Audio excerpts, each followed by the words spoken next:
हम लोगों ने पिछले लेक्चर में एक्सरसाइज 2.3 का जो फैक्टर थ्योरम है और उसके एग्जांपल्स हैं उसके बारे में डिस्कस किया था।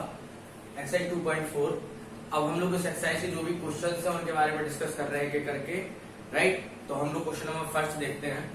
क्वेश्चन नंबर फर्स्ट में लिखा हुआ है कि determine which of the following polynomial has x+1 as a factor. हम लोगों को डिटरमाइन करना है कि जो ये पॉलिनोमियल्स दिए गए हैं इन पॉलिनोमियल्स में किसका फैक्टर x+1 है। तो उसके लिए हमें क्या पता होना चाहिए, लास्ट लेक्चर में जो हम लोगों ने पढ़ा था फैक्टर थ्योरम के बारे में। फैक्टर थ्योरम क्या थी? फैक्टर थ्योरम कहती है इफ px मतलब सपोज करिए पॉलिनोमियल है, मैंने यहाँ px मान लिया इस पॉलिनोमियल को, right. x³ + x² + x+1। Suppose we have a polynomial is a degree of n is greater than equal to 1। तो n is greater than equal to 1 है, ठीक है। and a is any real number, और जो a है एक real number है, then क्या कह रहा है कि पहला जो स्टेटमेंट है वो कहता है x-1 is a factor of px। x minus a है, अगर हमें प्रूव करना है कि वो क्या है, फैक्टर है, किसका है, पॉलिनोमियल px का। तो वो फैक्टर कब होगा, जबकि यहां से x की वैल्यू निकलेगी, यहां पुट करने पे कितना आ जाएगा, 0। सेकेंड यहां पे क्या कह रहा है कंडीशन में कि इफ अगर pa इक्वल टू क्या हो जाए, 0। हमें प्रूफ करना है कि pa इक्वल टू 0 कब होगा, if x minus a is a factor of px। मतलब अगर आपसे यहाँ पे जो पूछा गया है which of the following polynomial has x+1 as a factor, तो हमें जब भी प्रूफ करना हो कोई भी चीज को, यहाँ पे कंडीशन आ गई कि x-1 is a factor of px। ये कब प्रूफ होगा, जब इसका यहां से क्या निकालेंगे, x-a इक्वल टू 0 करके यहाँ पर हमने किया, इसको यहाँ पे ले गए, x की 0 की वैल्यू कितनी आई, a। और इस a की वैल्यू किस जगह पे रखना है, x की यहाँ पे जैसे ही रखेंगे, और इसकी वैल्यू, इस फंक्शन या पॉलिनोमियल की वैल्यू जब 0 हो जाए तो हम क्या कह सकते हैं कि x+1 क्या है, फैक्टर है। तो इस क्वेश्चन को हम करें, इस क्वेश्चन में हमें क्या करना है, हमें लेना है यहाँ पे क्या, x+1 एज अ फैक्टर कब होगा, when the 0 of x+1 कितना आएगा, x इक्वल टू -1। एंड अब क्या करेंगे, px की वैल्यू इक्वल टू 0 हो जाए तो क्या कहेंगे, it is a factor of. तो यहां पे देखते हैं, so x+1 equal to 0, x equal to कितना आ गया, -1। यहां पे हम क्या करेंगे, -1 की वैल्यू को पुट कर देंगे। जैसी वैल्यू पुट करेंगे तो यहाँ क्या आएगा, -1 की पावर 3 प्लस -1² प्लस -1 प्लस 1। इसमें कोई दिक्कत होगा नहीं। p-1 कितना आएगा, -1 प्लस 1 -1 प्लस 1 कैंसिल।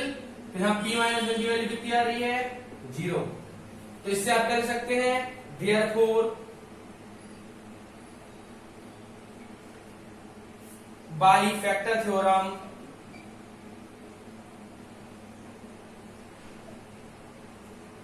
क्या कह सकते हैं फैक्टर थ्योरम से, कि फैक्टर थ्योरम में लिखा था कि अगर कोई 0 निकालने पे, वैल्यू पुट करने पे 0 आ जाए तो वो उसका क्या है, फैक्टर है। By factor theorem x+1 is a factor of this polynomial.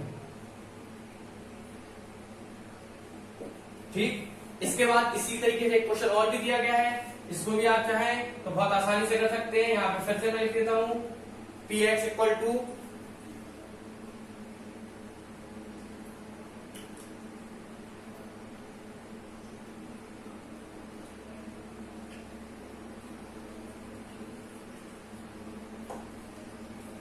px equal to कितना दिया गया है, x की power 4 plus x³ plus x² plus x+1। यहाँ पे फिर क्या करेंगे, इससे 0 निकालेंगे तो x+1 equal to 0, so x equal to -1। यहाँ पे क्या करेंगे, p की वैल्यू कितना लिख देंगे, -1। तो कितना आ जाएगा, -1 की पावर 4 प्लस -1 की पावर 3 प्लस -1 का होल स्क्वायर प्लस -1 प्लस 1। जैसे इसको सॉल्व करेंगे, 1 -1 प्लस 1 -1 प्लस 1। यहाँ पे इनडायरेक्टली क्या आ रहा है, 1। तो आप यहाँ क्या कह सकते हैं, क्या p -1 does not equal to 0। यहां लिखेंगे क्या, therefore we can say, क्या कह सकते हैं, x plus 1 is not a factor of this polynomial। इसको आप नोट करिए, इसके बाद हम नेक्स्ट क्वेश्चन कंटिन्यू करते हैं।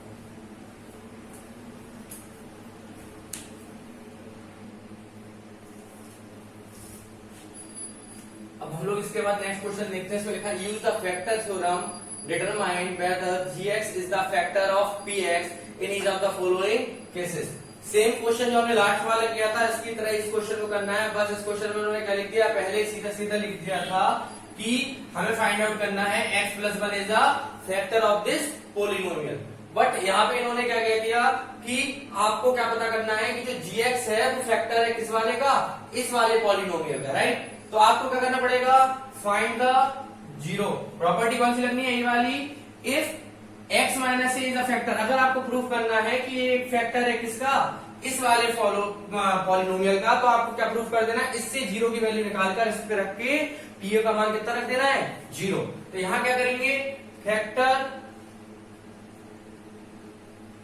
ये फैक्टर है, इसका जीरो क्या आएगा,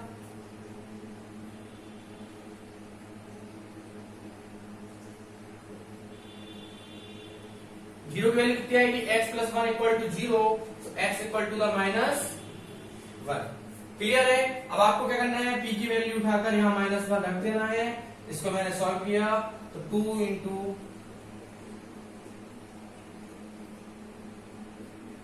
क्लियर है। अब इसको आप सॉल्व करेंगे,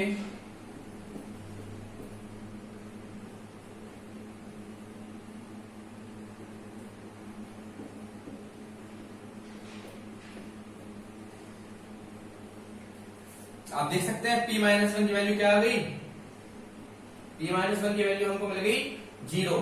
therefore by factor theorem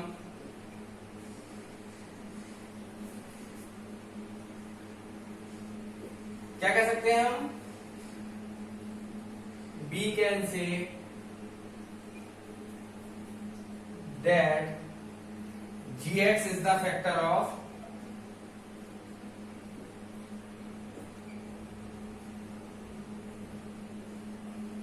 px। Clear है। इसके बाद हम क्वेश्चन नंबर 3 करते हैं, आप इसको नोट डाउन करिए।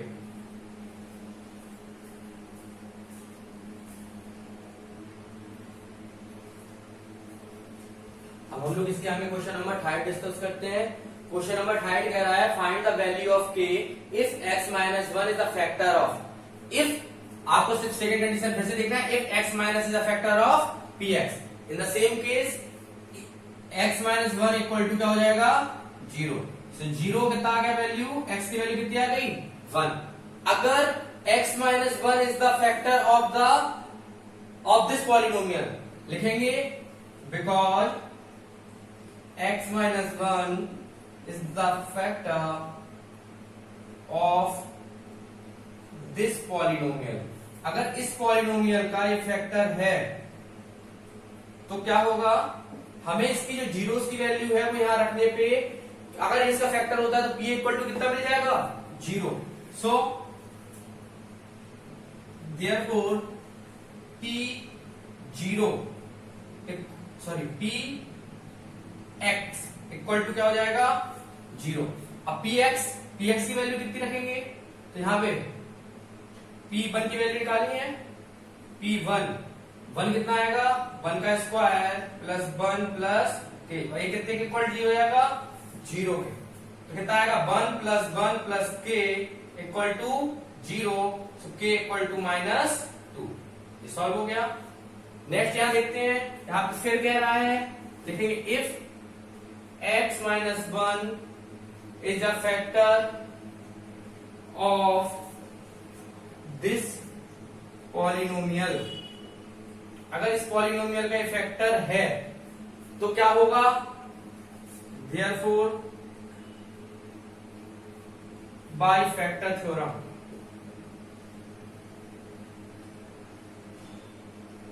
फैक्टर थ्योरम क्या कहती है? इसके बाद by factor theorem we can say p x equal to 0 या पी यहां पे x माइनस 1 इक्वल टू 0, तो x इक्वल टू कितना आ जाएगा 1, तो यहां कितना आ जाएगा p1 इक्वल टू 0। अब हमें p1 की वैल्यू निकालनी है, यहां पे रखेंगे क्या आएगा 2 into 1 square plus k into 1 plus √2 equal to 0। कितना हो जाएगा 4 plus k plus √2 equal to 0। यहां कह सकते हैं k की वैल्यू आएगी -4 प्लस √2। आप इसको नोट डाउन करिए, इसके बाद हम नेक्स्ट क्वेश्चन डिस्कस करते हैं।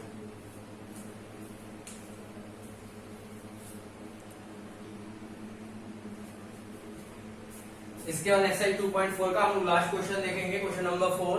इस क्वेश्चन में हम लोगों को इस क्वेश्चन को क्या करना है, फैक्टराइज करना है। ये पॉलिनोमियल्स दिए गए हैं। अब मैंने आपको पिछला जो लेक्चर था, आप देख सकते हैं इसी प्ले लिस्ट में पढ़ा होगा पिछला लेक्चर।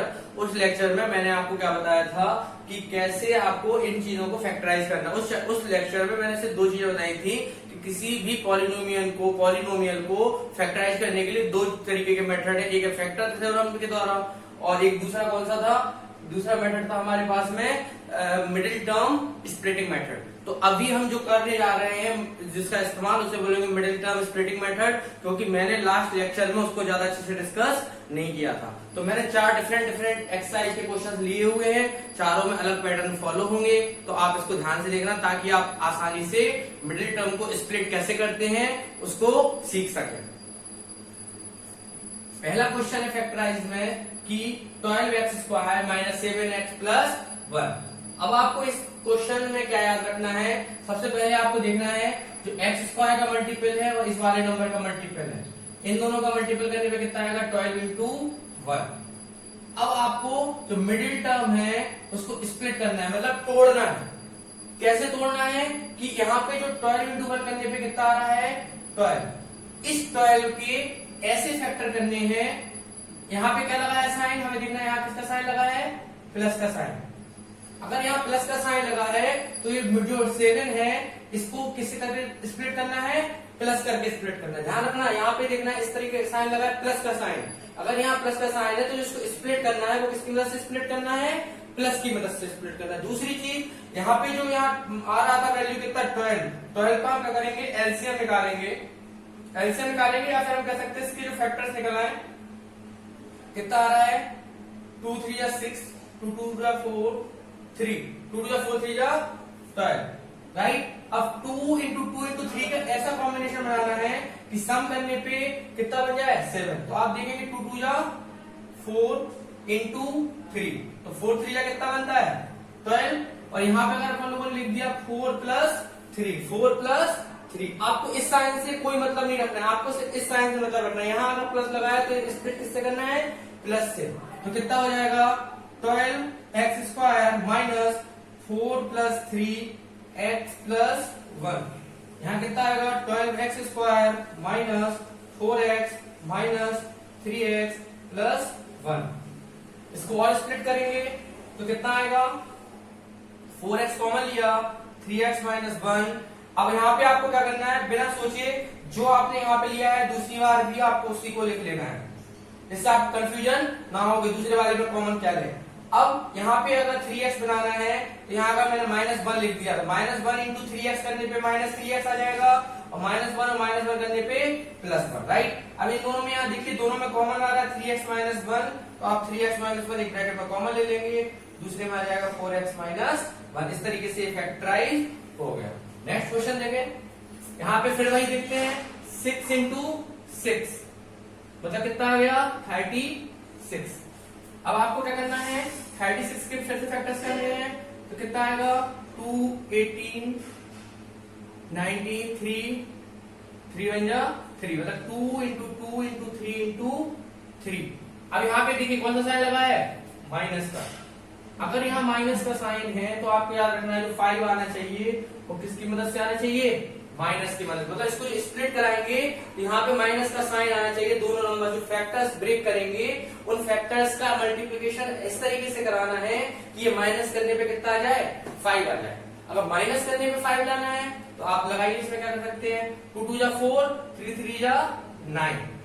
और आप देखेंगे अगर 9 में से 4 गया तो कितना बन रहा है, 5, और यहाँ 9 4 जा 36, राइट। तो यहाँ कितना लिख सकते हैं, 9, और यहाँ पे इस साइन से कोई मतलब नहीं है, हमें इस साइन को देखना है। तो यहाँ कितना आएगा, यहाँ कर रहा हूं इसको, 6x² plus 9 minus 4x minus 6 कितना आएगा, 6x² plus 9x minus 4x minus 6। इन दोनों में क्या कॉमन लेंगे, यहां लिया 3x तो कितना आ गया, x प्लस 2x प्लस 3। अब आपको मैंने बताया यहाँ पे कितना लेना है उतना यहाँ पे लिख देना है, 2x प्लस 3। जैसे 2x लिखा तो इन दोनों में क्या कॉमन आ सकता है, माइनस का 2, देखना माइनस 2 और 2x करके कितना, 2 2 जा 4 माइनस x, और माइनस 2 और 2 3 6 हो गया। यहाँ पे दोनों सेम है, 2x प्लस 3, दूसरी में आ जाएगा 3x माइनस 2, राइट। नेक्स्ट देखिए, इस क्वेश्चन में फिर से वही करेंगे, 3 और 2 का कितना आ रहा है, 6, और यहाँ पे क्या लगा है साइन, प्लस। अगर प्लस का साइन है तो यहाँ पे किससे लाना है, स्प्लिट करके प्लस करके। 6 के फैक्टर कितने होंगे, 2 इंटू 3, राइट, इंटू 1। अगर इसको देखा जाए 2 3 जा 6 इंटू 1, और यहाँ देखा जाए 6 प्लस 1, तो यहाँ कितना आ जाएगा, एक 6 और यहाँ पे 1, कितना लिख सकते हैं, 2x² plus 6 plus 1x plus 3, तो 2x² plus 6x plus x plus 3, 2x common लिया, x प्लस 3 प्लस 1 कॉमन लिया, x प्लस, यहाँ कितना आ गया, 2x प्लस 1 और x प्लस 3। आपको बताया था मैंने, यहाँ x प्लस 3 एक बार ले लिया तो दूसरी बार भी क्या आना चाहिए, x plus 3। And the last question में एक और डिस्कस कर रहा हूँ, यहाँ पे समझेंगे। अब यहाँ कितना बन रहा है, 3 4 12, 12 के कौन से फैक्टर बनेंगे, 1 2 2 जा 4 3 जा 12, और यहाँ पे किसका साइन लगा है, माइनस, माइनस लगा है, तो इसको स्प्लिट करना है किस तरीके से, माइनस की। अब यहाँ पे आप देखेंगे क्वेश्चन लिखा है तो मतलब यहाँ कितना है, 1, और 1 है तो कैसे फैक्टर बनेंगे, 2 इंटू 2 इंटू 3 है, 4 इंटू 3, 4 3 जा 12, और 4 माइनस 3 करने पे कितना आ जाएगा, 1, तो 4 माइनस 3। स्प्लिटिंग कैसे होगी मिडिल टर्म की, 3x² minus 4 minus 3x minus 4, 3x² minus 4x plus 3x minus 4। यहां हम क्या करते हैं, x कॉमन ले लें तो 3x माइनस 4 आ जाएगा, और यहाँ पे प्लस का 1, 3x माइनस 4। फैक्टर्स कितने आ गए, x प्लस 1 और दूसरा आ गया 3x माइनस 4। अब आप इसको नोट डाउन कर सकते हैं, सीधा एक्सरसाइज फिनिश होती है। एक्सरसाइज में क्वेश्चन नंबर 5 है, वो फैक्टराइज करना है, आप आसानी से कर सकते हैं उस क्वेश्चन को। नेक्स्ट लेक्चर में हम लोग अलजेब्रिक एक्सप्रेशंस और अलजेब्रिक आइडेंटिटीज के बारे में पढ़ेंगे, जो कि एक्सरसाइज 2.5 है। Thank you.